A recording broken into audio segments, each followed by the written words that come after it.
ولید صاحب یہ اس پہ آپ پہلے جواب دیجئے پھر میں اگلا سوال. میں جواب ایکچولی دیتا ہوں کیونکہ خرم صاحب نے بہت سی ایسی باتیں کی ہیں جو جواب طلب ہیں. سب سے پہلے کہ انہوں نے مجھ سے منسوب کر کے یہ کہا کہ سڈنلی کوئی اداروں میں اعتماد آ گیا ہے. میں بلکہ اس کا اپوزٹ کہہ رہا تھا جب میں آپ کے پہلے سوال کا جواب دے رہا تھا اسی کیس کے حوالے سے. میں نے تو کہا ایک تو یہ قبل از وقت ہے, دوسرا میں نے یہ کہا کہ جس پیٹرن یا جس ٹریجکٹری سے یہ کیس آیا ہے, کمیشن پھر ہائی کورٹ اور پھر سپریم کورٹ, اس سے ملتے جلتے میں نے آپ کو 4-5 مثالیں دی لیکن ان کو یہ ریلیف نہیں ملی. میں نے سلمان اکرم راجہ والی مثال دی, میں نے تینوں اسلام آباد کے نیشنل اسمبلی کے حلقوں کی مثال دی ہے, کراچی کے حلقوں کی, اور یہ سب لوگ اسی پہ گئے ہیں, اسی پروسیس کے ذریعے گئے ہیں, ان کو یہ ریلیف نہیں ملی. سو اس لیے میں یہ نہیں کہہ سکتا کہ وہ جو سمری ٹرائل والی ہوتی ہے. سلمان اکرم راجہ صاحب ابھی تک ٹریبیونل میں نہیں گئے. نہیں, ٹریبیونل میں تو نہیں گئے, لیکن وہ میں نے کہا تھا, میں نے آپ کو ایکسپلین کیا تھا کہ یہ ایک سیکشن ہے جس کے نیچے اگر کوئی اتنا زیادہ ناقابل یقین چیز نظر آ رہی ہو سطح کے اوپر ہی, جس طرح مطلب اتنا تضاد ہو نیشنل اور پروونشل کے ووٹس میں جو سلمان راجہ والے کیس میں تھا, اور دیگر جو ایسی کچھ بہت سے کیسز میں ایسا ہوا ہے کہ انٹروین کیا ہے اور یا پورا کا پورا الیکشن دوبارہ کال کر دیا ہے کمیشن نے, یا پارشلی کال کیا ہے کہ ان پولنگ اسٹیشنز پہ دوبارہ کر دو. یہ بھی ڈاکٹر عارف علوی والے حلقے میں ہوا تھا 2013 میں.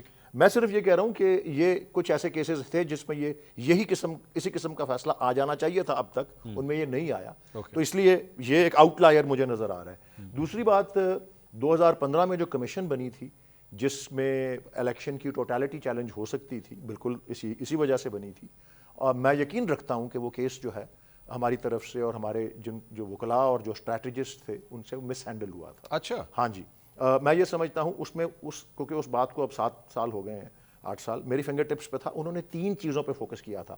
اس وقت کے قانون کے نیچے ایک فارم 15 ایک چیز کہلاتی تھی, اس کے اوپر کوئی بات ہوئی تھی, اور دوسرا تھا کہ کوئی بیلٹ پیپرز کی پرنٹنگ کہیں ہونے کا بات ہوئی تھی, اور تیسری بھی کوئی چیز تھی.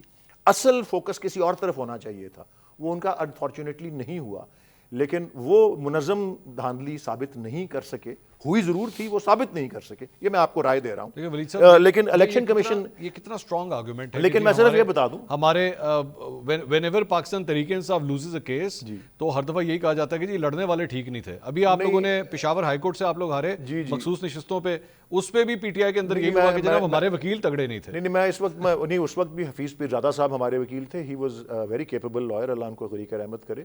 لیکن یہ تھا کہ اس کا جو 3 چیزوں پہ انہوں نے بہت زور دیا, فوکس ہونا کہیں اور چاہیے تھا. وہ دیکھیں نا, انہوں نے بھی انسٹرکشنز پہ ایکٹ کیا ہوگا, سو اسٹریٹجی ٹھیک نہیں بنی.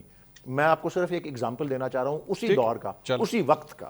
ایک اور صاحب تھے جو ان کا تعلق پی ٹی آئی سے نہیں تھا, لیکن اب ان کے بیٹے حالیہ ایم این اے بنے ہیں, بڑے پرانے ویٹرن سیاستدان ہیں, اب کافی ایڈوانسڈ ایج پہ ہیں. زاہد سرفراز صاحب فیڈرل منسٹر بھی رہے ہوئے ہیں. انہوں نے ایک کیس 13 کے الیکشن پہ فائل کیا تھا, اور وہ خود لے کے آئے تھے اور ڈائریکٹ سپریم کورٹ لائے تھے اور خود ہی اپنی وکالت کی تھی. وہ بھی چونکہ وکیل نہیں تھے, انہوں نے کچھ پروسیجرل ایررز کیے تھے, لیکن وہ بڑا زبردست کیس تھا.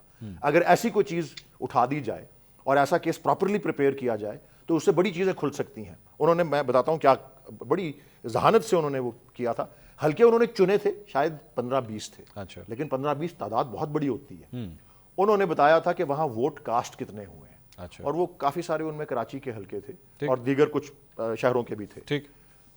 کہا یہ تھا کہ جی جتنے ووٹ کاسٹ ہوئے ہیں, کوئی 2.5 لاکھ یا 3 لاکھ ٹوٹل ووٹس, انہوں نے کہا تھا کہ 8 بجے صبح سے لے کے شام 5 بجے تک اتنے ووٹ کاسٹ ہو ہی نہیں سکتے, فزیکلی پاسبل ہی نہیں ہے. اور انہوں نے اپنی طرف سے ایک استدعا بھی کی تھی کہ کورٹ کے اندر ایک ڈیمو کی جائے کہ ایک ووٹ کو کاسٹ کرنے میں ٹائم کتنا لگتا ہے. لیکن اس میں انہوں نے جو تھوڑے سے ایررز کیے ہوئے تھے, میں کیونکہ کورٹ میں بیٹھا ہوا تھا جب وہ کیس لے کے آئے, اور انہوں نے کہا سوری جی میں وکیل نہیں ہوں, تو مجھ سے کوئی غلطی ہو جائے تو معاف کر دیجیے گا.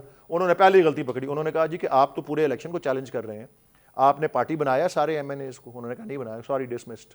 تو وہ ڈسمس ہو گیا. لیکن وہ انہوں نے بہت اچھا پوائنٹ پکڑا تھا. میں نے اس وقت اپنی پارٹی کے لوگوں کو بتایا, میں نے کہا جی زاہد سرفراز صاحب سے رابطہ کریں, ان سے ان کا کیس حاصل کریں, اس لائن کو پکڑیں بجائے کہ جو آپ وہ فارم 15 اس زمانے کا اور پرنٹنگ آف بیلٹ پیپرز اور اس کو پکڑا ہے, وہ جو بھی تھا انہوں نے محسوس کیا, اس سے رزلٹ وہ نہیں ملا. ایسی چیزیں پکڑی ہوتی اور آج بھی پکڑی جا سکتی ہیں. ایسی چیزیں پکڑ کے کوئی سپریم کورٹ جائے اور ایک اچھی تعداد حلقوں کی لے کے جائے تو پھر پورا الیکشن جو ہے. اور بائی دا وے مجھے بھول گیا تھا, میں آپ کو کہہ رہا تھا میں نے ویکینڈ پہ کوئی اخبارات پڑھے جن میں ایکچولی وہ اخبار نہیں تھے, مجھے اب یاد آ گیا. کہ پورے الیکشن کو چیلنج کرنے کے نسخے کے اوپر ایک شخص جس نے کافی تفصیل سے بات کی ہے، that is mister Shahid Khaqan Abbasi.